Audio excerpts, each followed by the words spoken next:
afternoon. Thank you again for tuning in on another episode of Build. Last week, we had Ally Canita, professional organizer and expert in decluttering homes. She's joining us again today to talk about something that is, I think, near and dear to everyone's heart. How to make a work from home space work for you. Good afternoon, Ally. Hi, good afternoon, Natalie. Hello. Hello again. And ProsTalk is the advocacy arm of Build, where we encourage and interview professionals. So this is free of charge for everyone who wants to watch. Our objective here is to help the Philippine construction industry and everything that surrounds it become more professionalized and organized. And that's why it's so timely that you're guesting, because you're the professional organizer. So we'll jump right into it, Ally. But before we discuss the work from home space, just to understand, I think some of the people would like to know what's the background of Ally, and how what is there a prerequisite course, so to speak, from a college degree perspective to do what you do? Well, you don't need a college degree for it. I graduated in UP with for Bachelor in Sports Science, so it's like completely unrelated. And I got into marketing, but I guess what I got from marketing is like, you had to organize events, organize business plans, and make sure that it makes sense by aligning where you want to go to what are you going to do to reach that. And that's why I got into organizing too, because it helped me also create my own schedules, my own time, where I put my energy, and also put how I design my spaces with the things that I want to experience. And it's so timely because none of us, I guess, some of us were, got used to working from home, especially freelancers. They've been working from home for a long time. But like a huge majority of us who have been working in offices had to make space, or had to create a space to do work at home. And so for some, it's a huge adjustment. You don't have the same lighting, you don't have the same nice chairs or whatnot. So now it's really what resources do you have to make it, to make it good for you, to make it work for you, so that you can be productive and you can stay happy and sane, because your home life is also being like, the work life is kind of it's invading each other's space, right? Yes. Yes. And I speak that because I truly understand what that's like. I've been working from home for some time, and that's why I had to, part of the house, I had to have a home office. So speaking of that, because not everyone was working from home before, right? So perhaps when they already got their space, they did not have they did not build in a office or a workspace for them. So in this time, right? So all of a sudden, we were all looking forward to going back to work. Then all of a sudden, again, another lockdown. So maybe some people are now thinking, okay, do I need to make this a permanent space? Do I still endure this temporary workspace? Because I understand what you're saying, Ally, right? Mentally, sometimes it's like, it gets frustrating, right? It gets irritating because you're not as comfortable, because you're thinking, sandali lang naman to eh.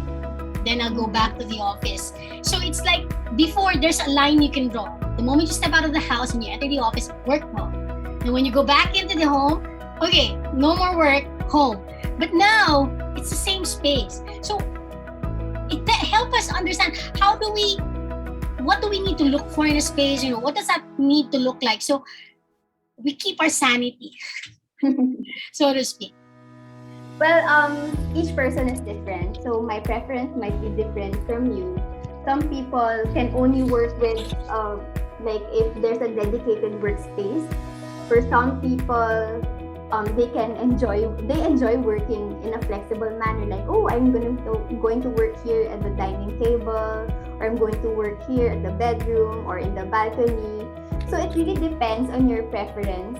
But as you choose your preference, know which one will really work for you. If you are becoming more productive as you move around, or if you're more productive if you are stationed in a specific space. So for first of all, find out, do you have a location that can help you do what you need to do? Because like it also depends on your occupation. Like for accountants, they would need tons of papers and whatnot. So a dedicated workspace has to be created for them. Or like for me, because I'm a business owner and I technically just need my laptop and the pen and paper, I can technically work anywhere. And because we're living in a limited space too, I've also created ways to make sure that it's really set up for work. And once work is done, then I can already set it up for the next activity, which could be lounging or sleeping or whatnot. So that's really important. What is your preference and what is your style that helps you become more productive? And then you can go ahead with suitability. Are you able to set the boundaries? Like boundaries when you get into meetings, boundaries that will tell people around you that, hey, she's trying to focus or she's trying to do deep work, that she cannot be disturbed. And also look into lighting, because lighting is everything. Mm-hmm. Like you cannot, if you don't work with a lot of light, then it's so difficult you will really strain your eyes. So get that lighting that suits you. For me, I like working in warm white instead of like the really cool white. So there, it really depends on your preference. When you pick a spot, is it making you feel claustrophobic? Is it making you feel more expansive? So it really depends on the job that you do. If you're doing creative jobs, you need to do like working on a big space with plants or whatever. But if you have a job that needs you to do coding and you really need to focus and concentrate on one screen, then perhaps a place with a smaller space would work for you, so that you don't have other distractions but your laptop to work on. So, and also look into the internet connection, especially nowadays. Everybody's connected to the internet. And also check for background noise, because you'd love to be working with less distraction. And although it's now I guess it's more acceptable to have kids laughing or crying at the background, but there are times where you really need to have this ambience or atmosphere or mood that is really serious. So check for background noise, especially if it fits the kind of work that you do. And yeah, you can also make sure that you have the stuff. So I call some stuff aligned essentials. Like, what is it that you do, your occupation, and what are the things that you need to perform the work. Then you surround yourself with those things. And aligned enhancers, on the other hand, are stuff that makes you joyful, that keeps you inspired, helps you to become more productive. But those things should not be distracting you from the task at hand. So that's the important thing. As you create your workspace, what are the things that will help me become more productive? And sometimes we are so immune with so many noise around us that even the simple thing of a phone gets us to touch our phone right away, because it's force of habit already. So when you're trying to concentrate on something and then there's a notification or a ping or whatever, then it distracts your thought process, it distracts your flow. So those are the things that you can be aware of, so that you can set it aside, and that so that you are able to work within the time that you wanted to work, instead of working long hours and tiring yourself out. Right. Yes, and actually, Ali, that's very alive. I work in the tech industry, and yeah, there is that measurement that typically is called distraction is measured, because even when you're in front of your screen, right, instead of focusing, people have a tendency to toggle between screens, and nothing gets done because of that distraction. So that's a very valid scientific actually finding in terms of how to increase productivity in the workplace.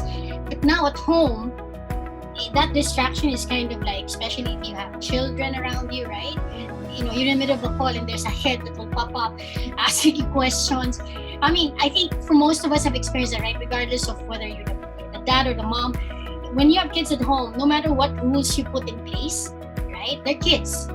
They are bound to break those rules. So unless you lock them out, right? Which you don't want to do because they'll scream from the door. See, I can see that you can relate. Yes. So how do you now organize it the best way possible so to minimize and decrease that noise depending on your preference? So you can also look into the how do you say that not really noise cancellator but soundproofing your room. There's a lot of those things online. So the first thing I think that I just bought but I haven't received it, the one that you put under the door. So that at least it muffles the scream. But what really works for me is actually being able to time block the things that I do. And because, for me, I guess I'm lucky because I'm still able to move things around in terms of work and in terms of meetings for my one-on-one coaching, for my events like this where I also need to talk. Time blocking is so important. So most of the time, I schedule talks that I need a really silent background during the time when the kids are sleeping. So make sure that you can also time it out. Like since bulk of the work is done, household chores are done at this time. So what are the things that can help me with my momentum? And I will schedule it at a block of time here. So time blocking in a sense really works because you have like a momentum of, okay, I will focus on this for this 1 hour and a half. Right. Or even 30 minutes or 1 hour. But usually I do time blocking of 1 hour and a half. And I mix it with the schedule of the sleeping of the kids and also the schedule of the household help, that once they're doing this certain chore, they can actually go with the kids or even with my husband. So it's really more of like mix and matching. As soon as you are aware of the energy peaks and energy down, the decrease in downtime, energy, the downtime, then now you can put in what would be the best thing to do at this certain time. So you are able to achieve flow instead of resisting like, no, I need to do all my recordings at 10 o'clock in the morning when my son is very energetic and keeps on shouting. And so it doesn't really match. So you don't have that sense of harmony because they have their needs, you also have your needs. So how do you make it in such a way that you are able to maximize? Right. No, I hear you, Ally. I think what I'm hearing though, and just to capture and clarify for you, what you're saying here is really scheduling is also a key element in making the workspace healthier, right? Especially to your point, if it's a shared space, then schedules will help give the space more value because it's occupied by just one at any given time. As otherwise, to your point, right, it can get disruptive. Not just distracting, it can be disruptive. So for those, that's what you're saying, right? Like schedule the events and the activities such that everyone that shares the space are considered. Yes.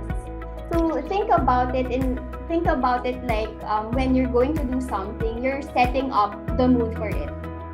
So you consider the space, you consider the stuff that you need to do for that, and then also should also be considering time because everything is shared at home. So like if you're going to have one office area for you and your partner, or online school with you and your kids in the same spot, and you have a meeting and they will be singing, then it's really like a really bad misalignment or mismatch of how you're using your space.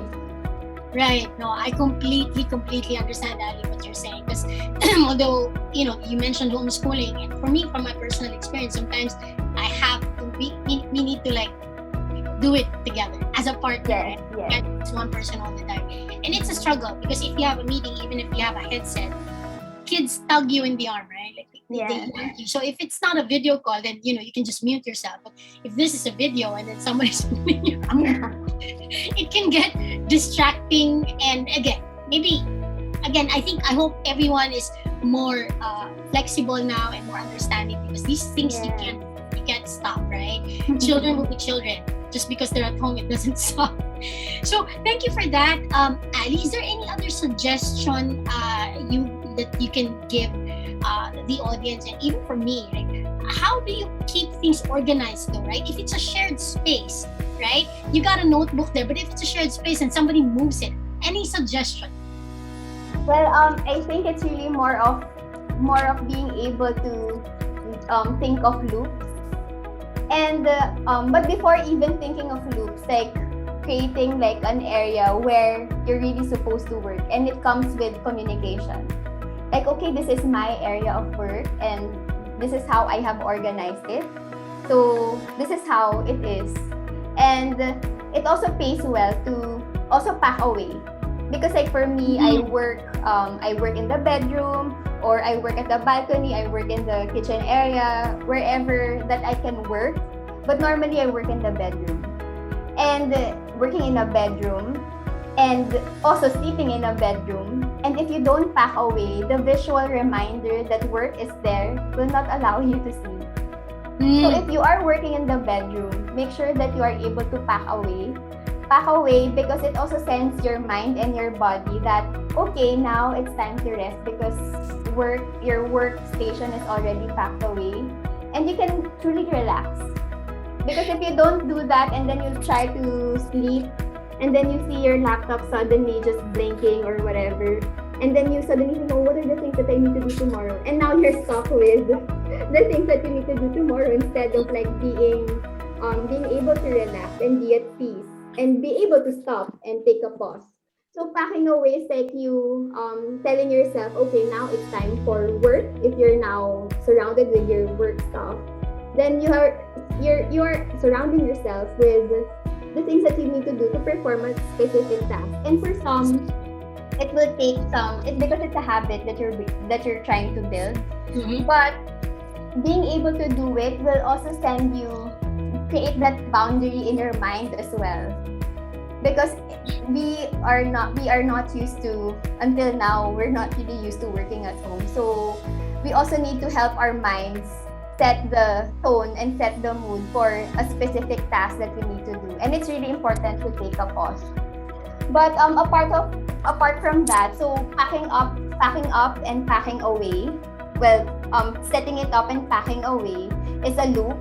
You can also do simple loops, like if you take a ball pen, you always make sure to put it back. Or when you book a schedule with somebody, as soon as the person confirms, then you can already set the process to do this. So you don't really miss out on anything. So it's really like, even in the space, like if you ate, automatically after eating, you can rest a little bit, but make sure that you finish it off to just close the loop of, I'm done eating and now I'm ready for something else. And I guess it will also help you maintain the tidiness in your space as soon as you close the loop. And you don't have to go back and say, oh, I'm so tired to fix everything. Because even if you get there, even before you get there, you've already done it, because eating time has been finished and it's out of your head anymore. Working time is now finished and it's out of your head anymore. So, it's really allowing your space to set the tone for you, allowing the space to help you out with the things that you need to do. Because basically, our spaces is like an external hard drive. So, like when you said that when your stack of paper is here, you already offloaded in your mind that the stack of paper is there. You don't have to really think about it. That's why it really makes sense that everything has a home, because you're technically using your space as like, I don't have to think about it because the space already tells me where my stuff are. And because you have a system, you can always, these are where the pauses of my kids are, and this is, so you don't really have to spend that much time looking for something, or spend that much time in tidying up after the whole day ends or whatever. Yeah. Right. And it's just question for you. You know, as I listen to you, I was thinking maybe you should coach my daughter. That's what I was thinking. So so you mentioned you have clients, right? So what's a typical profile of the people that actually reaching out to you for help? The youngest that I've gotten so far is 26 years old.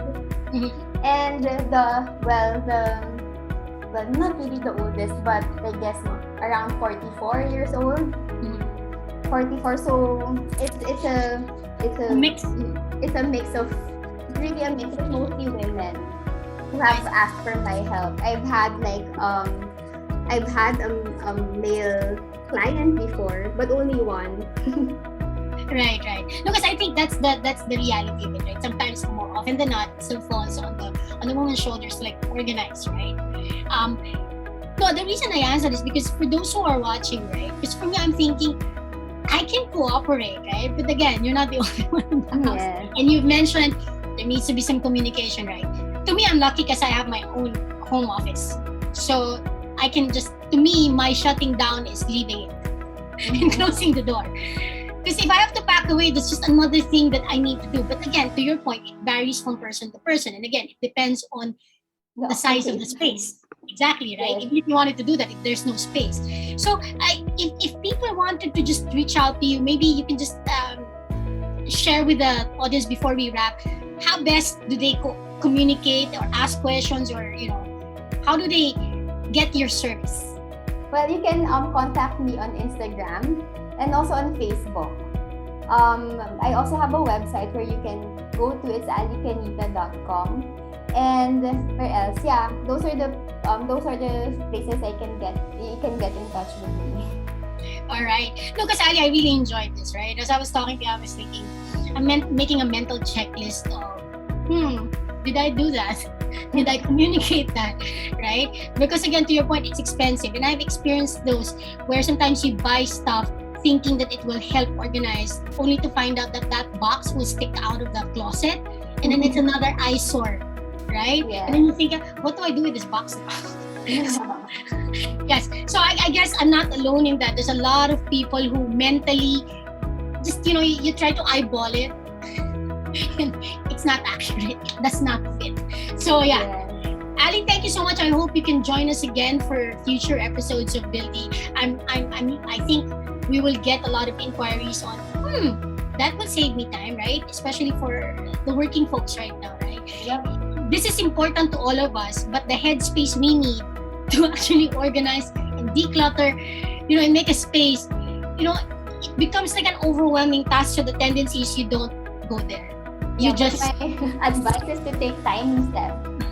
You don't have to say, okay, I'm gonna fix everything. You just start with one spot, your desk, or you can just start with the drawer. I'm really a fan of tiny improvements that you do, like recreating a ripple effect, and you just see how it affects you. Like, just fix it, and then later on you find yourself doing the closet already. So just try it out in one simple area. Let's say you have an hour, you have 30 minutes. So just make sure that you're able to finish it, because when you start and you don't finish it, yikes, that's not really a good help for you to get things going. Right. No, Ali, I think this is great. So for those who are watching, I hope you got motivated. You don't need to boil the ocean here. To her point, just tiny steps. Let's start with our desks. There you go. Yes. Right?